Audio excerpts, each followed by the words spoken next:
అందరికీ నమస్కారం. ఒక సినిమా రంగంలో లెజెండరీ ఆర్టిస్టు ఊర్వశి శారద గారు వారి ఇంట్లో నేను ఉన్నాను.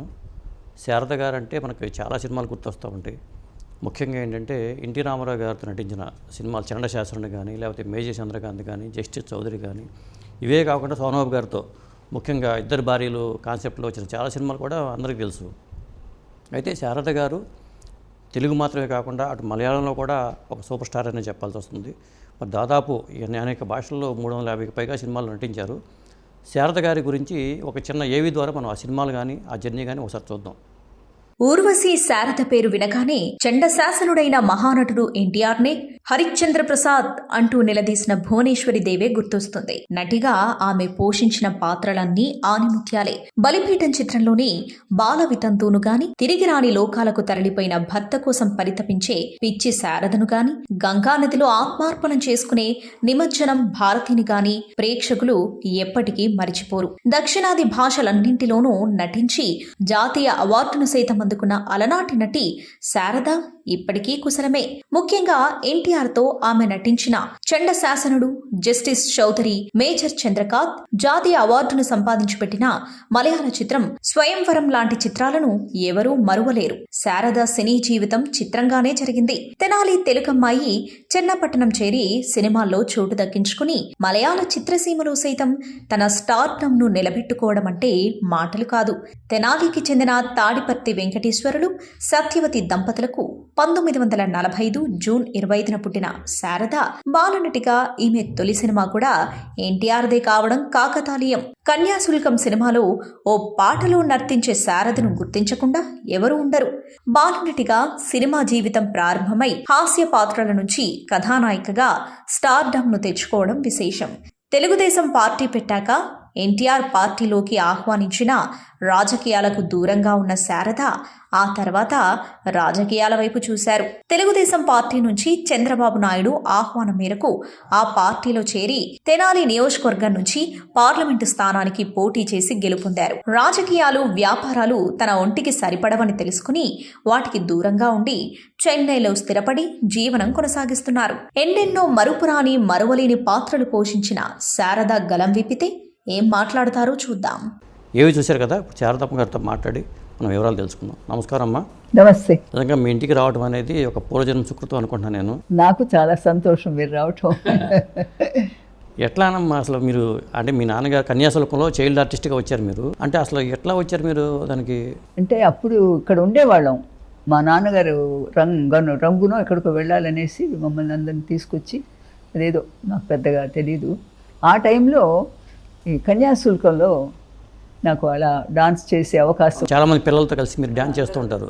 నేను పెళ్లి కొడుకు తల్లిగా చేద్దాము రారే కళ్యాణము, చిలక గోరింక పెళ్లి సింగారము, ఆ పాట అది చాలా బాగుంటుంది. ఇప్పటికీ చూస్తుంటే ఎంతో ముద్దుగా ఉంటుంది. అందరూ చాలా సన్నగా ఉండి మీరు డాన్స్ మూమెంట్స్ కానీ అవన్నీ కూడా. అంటే మొదటి నుంచి నేను స్లిమ్గానే ఉంటాను, పెద్దగా ఒళ్ళు చేసింది లేదు.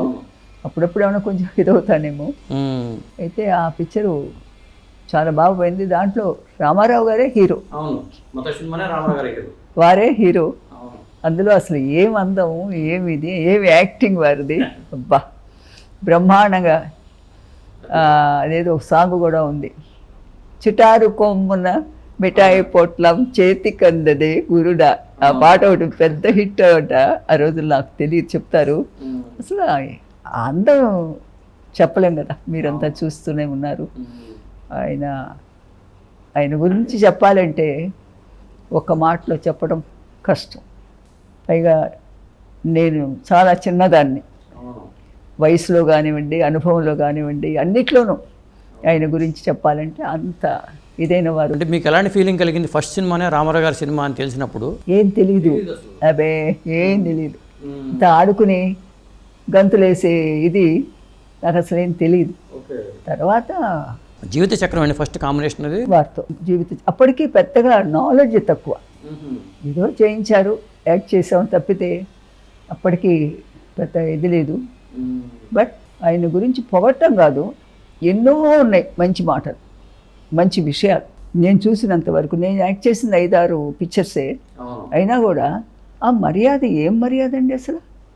మర్యాద ఇచ్చి పుచ్చుకుంటారు. నేను అలాంటి వ్యక్తిని దాదాపు ఏకైక వ్యక్తిని కూడా ధైర్యంగా నేను చెప్పగలను.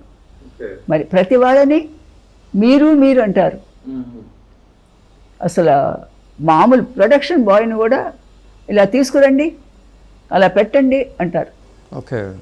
అదాగు తర్వాత సెట్లో కూడా నేను వారితో చేసిన పిక్చర్లో నేను ఎవరు కూర్చోరు, ఆయన నిలబడే ఉంటారు, అందరూ నిలబడే ఉంటారు. ఆ చైర్ తీసుకురండి, వేయండి వారికి, కూర్చోండి, థ్యాంక్స్ అండి ఏం మాట్లాడుతూ. అట్లాగూ ఆయన స్టైలే వేరు. నేను చూసిన వాళ్ళల్లో అహంకారం ఉండదు, స్వార్థం ఉండదు, అసలు ఎన్నో మంచి గుణాలు, ఎన్నో అహంకారం కానీ స్వార్థం కానీ ఇలా చెప్పుకుని పోతుంటే చాలా ఉన్నాయి. అలాంటి మహనీయుడు. ఇప్పుడు జీవిత చక్రంలో వాణిశ్రీ గారు మీరు కదండి? వాణిశ్రీని సిఎస్ రావు గారు డైరెక్టరు. ఏదో ఆ పిక్చర్ చేశాను ఫస్ట్, ఆ తర్వాత మళ్ళీ గ్యాప్ అయిపోయి మళ్ళీ కామెడీ క్యారెక్టర్స్ ఇచ్చారు. ఒక 5-6 పిక్చర్లు చేసినట్టున్నాను కామెడీగా. ఓకే. అది అలా ఉంటున్న టైంలో అవి కూడాను మనం చెప్పుకుంటే కొంచెం బాధగా ఉన్నా కూడాను కొంచెం ఈ అమ్మాయికి అందం లేదు, నటన తెలీదు అట్లని కూడా మాట్లాడారు కొంతమంది. అందరు కాదు, కొంతమంది, అందరూ కాదు. అప్పుడు మా నాన్న మాకొద్దు అసలు, మా అమ్మాయిని తీసుకుని వెళ్ళిపోయి మేమేదో చూసుకుంటాం అనేసి అన్నీ ముల్లి కోపం. మా నాన్న కొంచెం కోపం ఎక్కువ. అలాగూ ఇదిలో మొత్తానికి ఇప్పుడు ఎన్టీ రామారావు గారితో జీవిత చక్రం తర్వాత ఏ సినిమా అండి అది? జీవిత చక్రం తర్వాత పెద్ద గ్యాప్.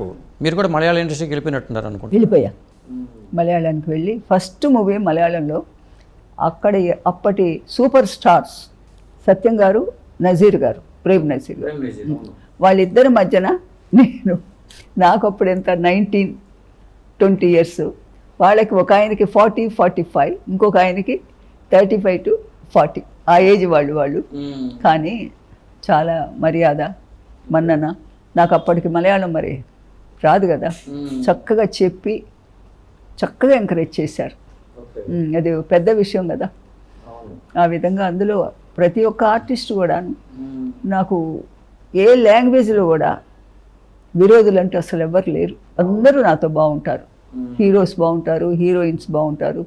అందరూ ఆ విధంగా కోఆపరేట్ చేసి నన్ను ఎంకరేజ్ చేశారు, కోఆపరేట్ చేయడం ఎంకరేజ్ చేశారు.